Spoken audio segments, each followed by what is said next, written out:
En el territorio continental ecuatoriano, buscando la verdad y abogando por la unidad nacional en pro de la paz y la seguridad en el Ecuador. Queremos saludar al doctor Miguel Ángel Puente, jurista laboralista. Lo invitamos a un diálogo para hablar cómo cierra el año 2024 en materia laboral. Queda pendiente una reforma laboral. La ministra del Trabajo esta semana anunció aquí en la revista de Opinión y Democracia, por ejemplo, un hecho importante, que han llegado a un preacuerdo para el manejo del fondo de la jubilación patronal, a fin de que no haya ese estigma de que llegue un trabajador, por bueno que sea, a los 19 años, 11 meses, hay que despedir en la empresa de inmediato para no tener la carga ni hacer la reserva matemática para la jubilación patronal. Un acuerdo en el que dijo la ministra, 50% de aporte será del empleador y 50% del trabajador, un fondo individual con el cual pudiera llevarse a donde vaya a trabajar. Vamos a hablar de esto, hablar del el salario básico que se aumentó $10, pero quiero empezar con un tema de coyuntura, doctor Miguel Ángel Puente. La Asamblea Nacional martes 17 de diciembre 3 leyes vigentes para obligar a la contratación laboral de jóvenes, tanto en el sector público como privado. La norma fue aprobada con 88 votos que salieron de las bancadas de la Revolución Ciudadana, Partido Social Cristiano, parte de Construye y los independientes. Una fracción de la bancada oficialista se abstuvo con 19 votos, lo que podría marcar la postura del gobierno que deberá sancionar o vetar estas reformas. La primera norma en ser reformada es el Código del Trabajo, en el que ya se contempla el trabajo juvenil, entendido para personas de entre 18 y 29 años, pero con las reformas aprobadas se hacen puntualizaciones que no constaban en la ley. Para que lo comente doctor Miguel Ángel Puente. El número porcentaje mínimo de trabajadores en las empresas no podrá ser menor al 10% de la nómina entre 18 y 29 años. Se garantizará la plurinacionalidad e interculturalidad y las medidas de acción afirmativas. No se establecerá periodo de prueba en estos contratos. Las empresas asegurarán la capacitación para el buen empeño de sus funciones. Cambios similares se incluyeron en la Ley Orgánica de Servicio Público, LOSEP, y la normativa que rige a las empresas públicas. En ambas, el porcentaje de contratados entre los 18 y 29 años no será menor al 10%. Es importante la incorporación de los jóvenes, es importante, pero ¿cómo lograr incorporar ese 10% en las actuales condiciones? Muy buen día, doctor Miguel Ángel Puente. Buenos días, Miguel. Un gusto poder compartir con usted y con la prestigiosa audiencia de su emisora. Sin lugar a dudas, hemos visto a lo largo del tiempo que han existido varios intentos que no han llegado a su fin adecuado en cuanto a la generación de empleo. Si bien es cierto, en el Código del Trabajo existe normativa referente al trabajo juvenil, la reciente reforma aprobada por la Asamblea creo que será uno de aquellos intentos fallidos para generar empleo, porque han sido parches al Código del Trabajo que no han tenido un resultado o el resultado esperado. Y digo ¿por qué? Porque básicamente, si bien es cierto, es indispensable que exista la incorporación del trabajo juvenil en las actividades empresariales, este requiere pues tener experiencia, y para eso existen, por ejemplo, mecanismos muy adecuados, como por ejemplo el contrato de pasantías que está establecido, los temas de formación profesional, los temas de formación dual, por ejemplo, que son indispensables que se desarrollen aún más en el país. Pero, por ejemplo, establecer un porcentaje mínimo con características como, por ejemplo, que no exista periodo de prueba, no es algo que va a facilitar la contratación laboral juvenil, es algo que más bien va a poner un freno. ¿Por qué? Porque si uno contrata a una persona en la cual de una u otra manera está formándose, tal vez no tiene la experiencia adecuada, lo importante es que esta persona pues pueda tener, al igual que cualquier otro trabajador, la posibilidad de ser evaluado, porque el empleador no contrata, y eso es algo que es un estigma que hay. El empleador no contrata para despedir, el empleador no contrata para que esté un tiempo y sacar a la persona, no, porque el tiempo de formación, el tiempo de adaptación, de capacitación El costo que eso significa, pues es algo que constituye un activo para la empresa y por lo tanto, de ninguna manera se puede pretender que una persona, por el hecho de estar entre 18 y 29 años, ser un contrato juvenil, por ejemplo, no puede estar sujeto al periodo de prueba como cualquier otro trabajador que entra a una actividad y tiene que ser evaluado para determinarse si es que conviene o no conviene su permanencia en ese puesto de trabajo. Yo creo que, por ejemplo, esto es si bien es cierto, claro, suena bien el tema de mejorar el contrato juvenil, pero hay que hacerlo técnicamente, porque esta reforma a la que usted hace referencia, Miguel, al igual que muchas otras, reitero, han tenido la intención de generar trabajo, por ejemplo, o trabajo juvenil, pero no han conseguido ese objetivo. ¿Por qué? Porque una cosa es decir simplemente en una oferta de carácter legislativa, en cierta forma incluso populista, y otra es la realidad. ¿Cuáles son los retos que estamos enfrentando en la actualidad? Y para entrar un poco en el tema propuesto inicialmente, nuestro país tiene un grave problema de carácter estructural, que es, por ejemplo, la informalidad del empleo. Es decir, en el Ecuador solamente el 36.1% de la población económicamente activa tiene un empleo adecuado, es decir, con todos los beneficios de ley, es decir, que gana por lo menos $470 a partir del 2025, y es decir, que trabaja la jornada máxima de trabajo, que son 8 horas diarias, 40 semanales, y tiene todos los beneficios de ley, incluido la seguridad social.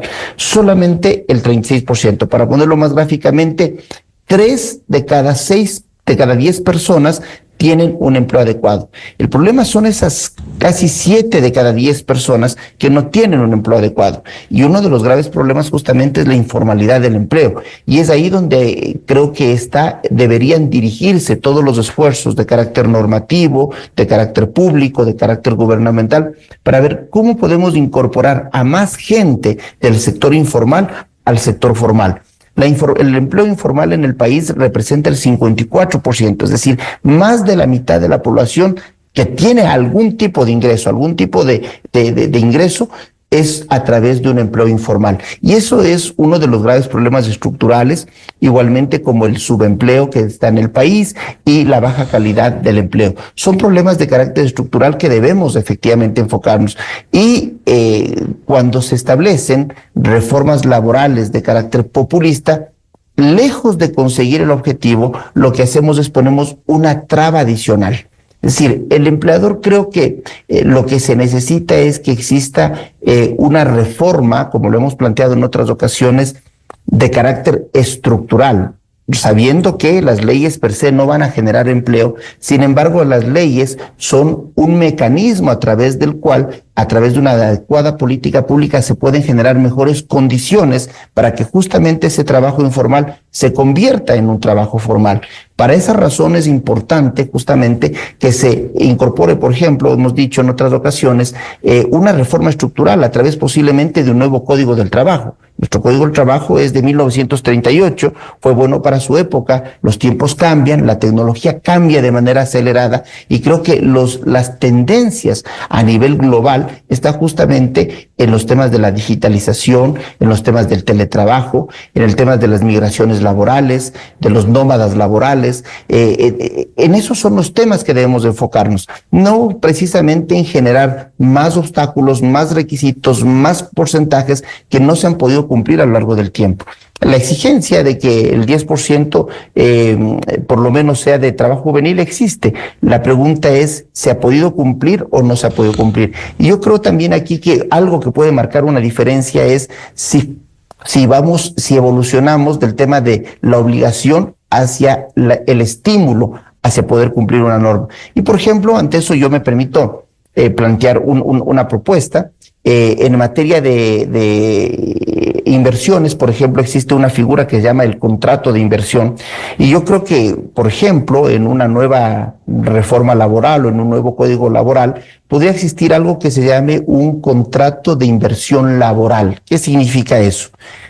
Proveer de determinados estímulos y estabilidades de carácter tributarias para aquellas empresas que cumplan un ofrecimiento de crecer en el número de contrataciones en un porcentaje determinado. Es decir, Igual que cuando una empresa realiza una inversión, por ejemplo, en el país y suscribe un contrato de inversión superior a un monto determinado, tiene una garantía de estabilidad tributaria.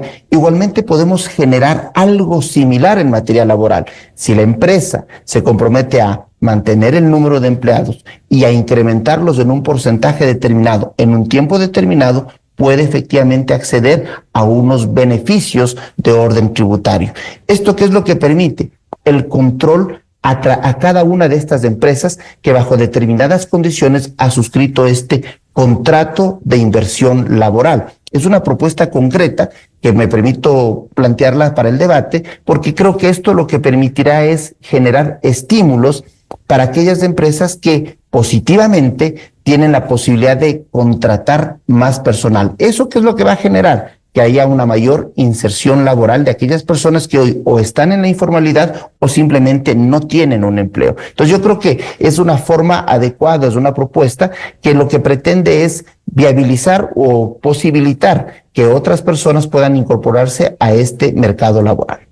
Doctor Miguel Ángel Puente, siendo importante el que se incluya a los jóvenes, que no es nuevo, como usted ha señalado, en este caso de 18 a 29 años, sin embargo, ¿qué pasa con los mayores de 40 años? Escuchamos el debate, precisamente el segundo y definitivo debate, con el informe de la Comisión de Derecho al Trabajo y Seguridad Social de la Asamblea, en donde uno de los argumentos era que ni los trabajadores jóvenes sufran de discriminación a la hora de acceder a un empleo por falta de experiencia, ni que quienes ya tienen una larga trayectoria, gran experiencia, sean desvinculados de sus puestos por representar mayor costo. O sea, ¿cómo combinar esto? Yo creo que es fundamental. En un mercado laboral adecuado existe el equilibrio perfecto entre la juventud y la experiencia de aquellas personas que tienen más edad y por lo tanto posiblemente más experiencia en el ejercicio de las funciones o del cargo respectivo. Pero eso se permite justamente cuando existe, primero, las posibilidades económicas para que la empresa pueda contratar más gente y mantener a la gente que tiene contratada.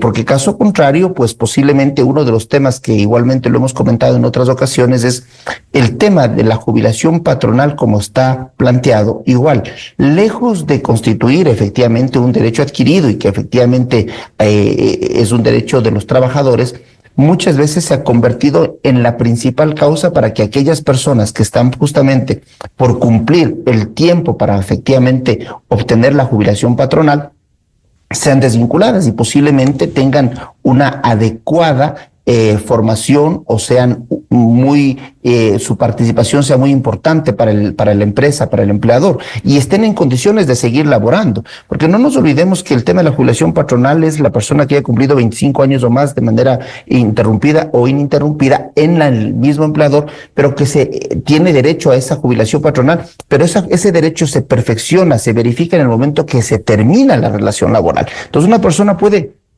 trabajar 20, 25, 30 años para la misma empresa, mientras no se termine, no se efectiviza el derecho a esa jubilación patronal. Pero, como usted bien decía al inicio, Miguel, muchas veces la jubilación patronal ha sido la razón, la causa inadecuadamente para poder terminar relaciones laborales que pueden mantenerse por la experiencia, por la calidad del empleo, lamentablemente por cómo está determinada esa norma. Entonces yo creo que si tenemos una normativa adecuada que permita justamente no establecer tropiezos o trabas o razones para que se termine la relación laboral, estas podrían continuar, tanto para el trabajador juvenil como para la persona que tiene experiencia. Pero yo creo que todo esto se puede generar en un ambiente de desarrollo, de crecimiento. Como yo he dicho, la única forma en la cual se pueden generar nuevas plazas de trabajo es que o hayan más empresas de las que hay ahora, o que las empresas que hay ahora puedan ser más grandes el día de mañana. Entonces, a través solamente del crecimiento del número de empresas o de la calidad de las empresas que tenemos actualmente, se puede generar más oportunidades de trabajo para personas jóvenes y también para personas con experiencia. Doctor Miguel Ángel Puente, ahora hablemos de la informalidad, que es alarmante, como usted ha señalado. Leía una opinión del exministro de Trabajo, arquitecto Patricio Donoso, que no existe la figura del trabajo por horas que podría formalizar a muchos trabajadores, tanto con el IES como con el resto de beneficios. ¿Acaso no se advierte mucho populismo lo que hacen en la Asamblea Nacional? Más aún cuando están en plena campaña electoral, estos partidos que aprobaron la última reforma. ¿Acaso no es importante reformar hacer lo que usted decía, una reforma estructural del Código del Trabajo que deviene de 1938? Es correcto, y figuras como estas justamente del contrato laboral por horas existen en muchos de los países, existen en nuestros países vecinos, existen en otros países donde lamentablemente uno de los fenómenos a causa de esta informalidad, de la falta de empleo, es la emigración laboral. Hay mucha gente que está lastimosamente teniendo que emigrar para poder efectivamente conseguir mejores oportunidades, para poder tener un empleo. Y justamente a los destinos donde normalmente emigran nuestros conciudadanos son principalmente, por ejemplo, Estados Unidos y España. Dos lugares donde existe naturalmente una modalidad de contratación laboral por horas. Entonces, ahí nos damos cuenta que es absurdo que en el país prohibamos una posibilidad de contratación y se prefiere que las personas, al no tener la posibilidad de tener un empleo, tengan que emigrar a otro lugar en el cual van a ir a ser contratados por horas.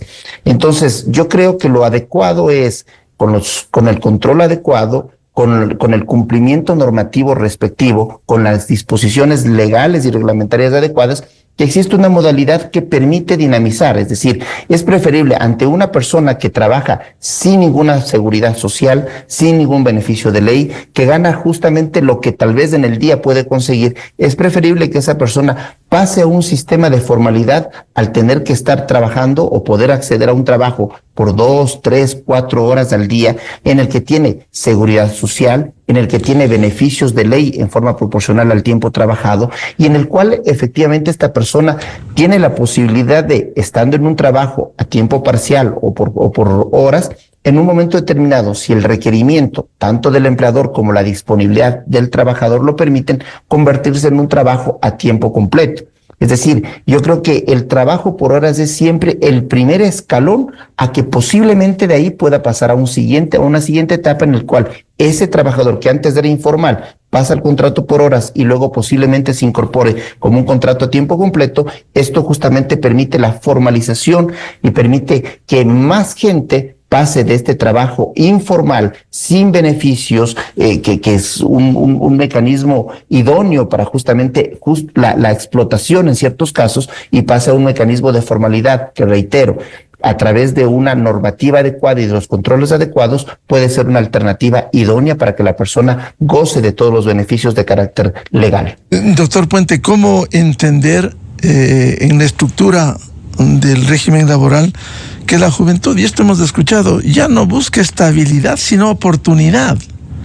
Si le dan oportunidad, a lo mejor está un tiempo y se va en ese sentido, precisamente para que no fuguen por el Darién hacia Estados Unidos, México, Estados Unidos, o se vayan a España, como usted dice. Bueno, sin lugar a dudas, los tiempos han cambiado, existe un cambio generacional y tenemos que entender que así como el cambio es generacional, también las disposiciones normativas tienen que adaptarse a esas nuevas condiciones. ¿A qué me refiero? Por ejemplo, el grupo etario considerado millennial es un grupo etario que lo que busca es básicamente unas condiciones en las cuales pueda aprender, pueda aportar, y que es en la práctica, y lo hemos visto así a través de estudios en temas de talento humano, que estas personas normalmente están un tiempo de estabilidad menor que el de aquellas personas de mayor edad, que lo que buscaban es comenzar un empleo y jubilarse en el mismo empleo. Es decir, esa configuración, como se considera generacionalmente los baby boomers, buscaban entrar en un empleo, desarrollarse laboralmente en ese empleo, hacer carrera, Hoy el grupo de los millennials no pretende eso, lo que pretende es básicamente un promedio de empleo entre 2 y 3 años en un lugar determinado, luego ir a otro lugar, posiblemente migrar a otro país, pero en condiciones no de esas por necesidad de que no tengo un empleo acá, sino por experiencia, porque tengo la posibilidad de estudiar, porque tengo la posibilidad de estudiar y va a trabajar, exacto, va a Estados Unidos o a España a trabajar por horas, lo que aquí se prohíbe. A Estados Unidos o cualquier otro país, ¿no? Entonces, en el cual va a trabajar por horas y a estudiar, a ganar experiencia, y lo que pretende justamente es un tema de desarrollo, de conocimiento. Hoy las formaciones liberales de los jóvenes tienen una facilidad de poder hoy desempeñarse en una función y mañana en otra. Es decir, existe la posibilidad de que exista un cambio de actividades, de funciones, son polifuncionales. Y eso solamente se consigue justamente con la adquisición de experiencia en un lugar de trabajo determinado. Por esa razón, no es que estoy diciendo que no hay estabilidad, no, la normativa debe generar las condiciones de estabilidad, pero en la realidad es algo que el joven de hoy no quiere. O sea, si usted le pregunta a un joven que se acaba de graduar de la universidad a los 23 años, si quiere entrar a un empleo, cualquiera que sea, y quiere trabajar ahí 20 años para jubilarse en ese trabajo, le va a ver con una expresión rara, le va a decir, estás loco, o sea, eso yo no quiero. O sea, el joven actualmente no tiene el mismo ideal que tenían las generaciones de mayor edad, como reitero, aquellas de tener estabilidad y en definitiva jubilarse en el mismo empleo en el cual comenzaron. Esa ya no es la tendencia, esa ya no es la necesidad ni la vocación actual. ¿Y qué hacer para proteger también a los que tienen más de 40 años, que también es importante, dada la experiencia que han acumulado por un lado? Y por otro, la protección de las madres de familia. A veces por sus niños quisieran trabajar por horas luego de atender a sus hijos que van a la escuela, por ejemplo, o van a una guardería. ¿Cómo es posible que en el Ecuador, uno de los pocos países en el mundo, casi el único en la región, que tenga prohibición del trabajo, expresamente el trabajo por horas? Que sea prohibido y que sea sancionado, ¿no? Entonces, claro, ese es uno de los temas que creo que se debería reformar. Yo creo que otro de los desafíos que tenemos como país es justamente el tema de la equidad laboral. Yo creo que el espacio de la contratación de mujeres, si bien es cierto, ha existido un avance significativo, aún existe mucho trabajo por hacer al respecto. Pienso que las mujeres lamentablemente han tenido históricamente unas condiciones laborales menos adecuadas que la de los hombres, y justamente la inclusión de la mujer en el campo laboral es muy importante. Hoy es importante por el desarrollo económico, por el desarrollo personal, por la estabilidad incluso familiar, pero yo creo que esos avances que se han dado es importante fortalecerlos. Y uno de los mecanismos, si bien es cierto, nosotros no tenemos, lamentablemente, digo yo, un contrato laboral por horas, existe una figura que, sin ser lo mismo, en algo ayuda, que es el contrato por jornada parcial. Y me he dado cuenta justamente que las mujeres, como usted bien dice, Miguel, que por ejemplo son madres y que por un lado quieren trabajar, pero por otro lado también quieren tener un tiempo de cuidado con sus hijos, esta es una de las figuras que más se utiliza en mujeres que tienen esta orientación o este deseo. Y también por otro lado, recordemos modalidades que antes de la pandemia eran muy esporádicas o muy poco desarrolladas, como el teletrabajo, y que la pandemia nos enseñó que era posible realizarlo. Hoy por hoy igualmente es una alternativa idónea, digamos que por la necesidad tuvimos que adaptarnos a esto, pero es una alternativa idónea justamente para también madres de familia que quieren trabajar o teletrabajar y también tener un tiempo de atención, cuidado, de compartir en el desarrollo del crecimiento de sus hijos. Entonces, todas estas figuras, pensar antes en un tema a tiempo parcial, por horas o desde la casa, era, no, es prohibido esto. O sea, la normativa ha tenido que irse adaptando e irse ajustando a la realidad. Y es por esa razón que yo creo que tenemos que abrir la posibilidad de que nuestra legislación se adapte a los temas de vigencia y de tendencia actual en el mundo. No podemos seguir con un código de 1938 cuando el mundo cambia aceleradamente como la tecnología. La tecnología cambia de un año a otro, la innovación cambia de un año al otro y nosotros seguimos con una normativa tan antigua y en ciertos casos tan retrógrada. Entonces yo creo que es el momento adecuado de plantear este tema y ojalá que el nuevo gobierno, cualquiera que este sea, entienda que debemos generar oportunidades para que las personas que tienen empleo puedan mantener su empleo y que para las personas que hoy no tienen un empleo o están en la informalidad puedan insertarse en la formalidad. ¿Y cómo conseguimos eso? A través de la normativa adecuada, pero sobre todo a través de la generación de más desarrollo, de más crecimiento para las empresas y para las nuevas empresas que quieran instalarse en el país. No existe otra forma. Doctor Miguel Ángel Puente, ¿qué piensa del incremento al salario básico de $10, como ha determinado el Ministerio del Trabajo, como una circunstancia? Esto beneficia, por cierto, a quienes están con el pleno empleo, ese 36%. Pero, ¿qué pasa con ese más de 52% que está en informalidad? O sea, se aboga por el salario básico, que es importante, hay que decirlo, ojalá ganaran más, aun cuando el salario en el Ecuador, el básico, es mucho más alto en dolarización si comparamos con otros países vecinos y de la región. ¿Qué piensa de los $10 y cómo enfrentar esta informalidad de la que muy poco se preocupan incluso los dirigentes sindicales? Sí, yo pienso que era de alguna forma previsible este incremento de $10. Técnicamente, aplicando los parámetros establecidos en el acuerdo ministerial que establece justamente el ajuste anual en caso de que no exista consenso entre empleadores, trabajadores y el gobierno, daba un monto un poco menor que esto, pero era previsible que posiblemente se llegue a esta cifra de $10. Yo creo que esto, por un lado, hay una distancia muy considerable entre los $10 y los $104 que pretendía el Frente Unitario de Trabajadores, lo cual obviamente no tenía ningún sustento técnico para poder efectivamente generar un incremento de esa magnitud que hubiese tenido un efecto inflacionario en el país inadecuado.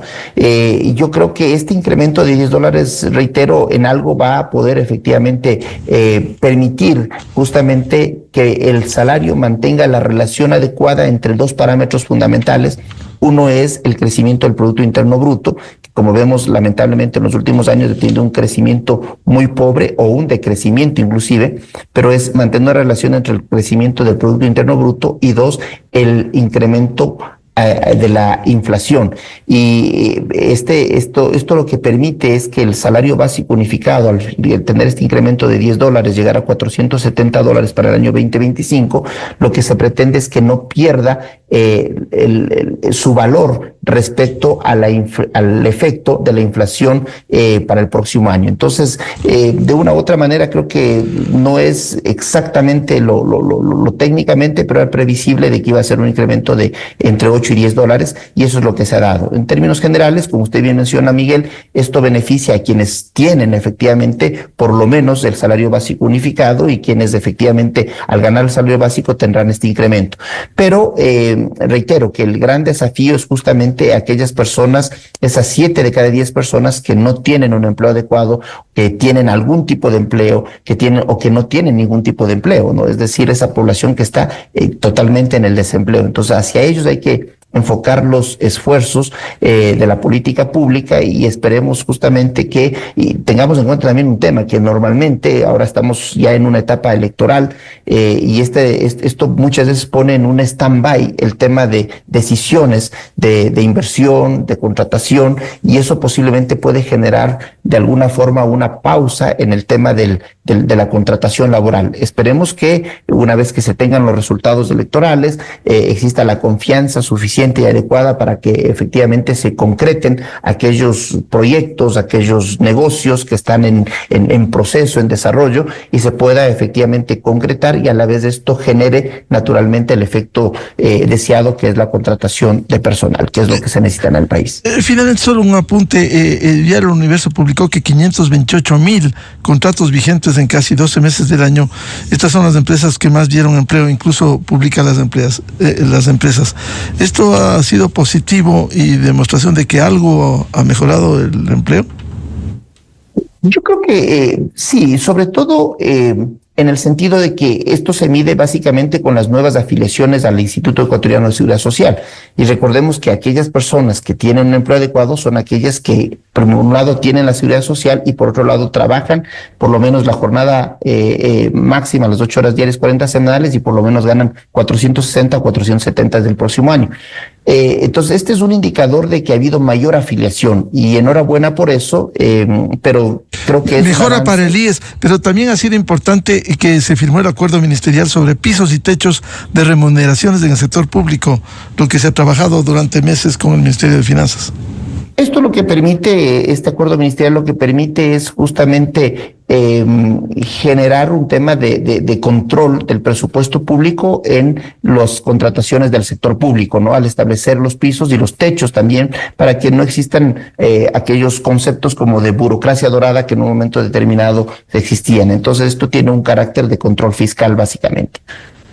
Bien, muchas gracias al doctor Miguel Ángel Puente, jurista laboralista, para hablar sobre este tema fundamental. Ojalá los candidatos se preocuparan de hablar de esto, de cómo enfrentar primero una reforma estructural y no seguir haciendo solo ofertas en la demagogia. Miguel Ángel, muy amable la atención a la revista de Opinión y Democracia. Siempre un gusto, Miguel. Muy amable. 8 de la mañana en el territorio continental ecuatoriano. Vamos a una pausa y ya volvemos. Tenemos previsto un diálogo con 3 invitados: la doctora Stephanie Macías, el doctor César Ulloa y el doctor Gabriel Hidalgo, académicos, para hablar sobre la campaña electoral que se iniciará en enero próximo con, según las encuestas, la fotografía de hoy, con 2 candidatos que están adelante. A continuación, XFM se une a una cadena nacional.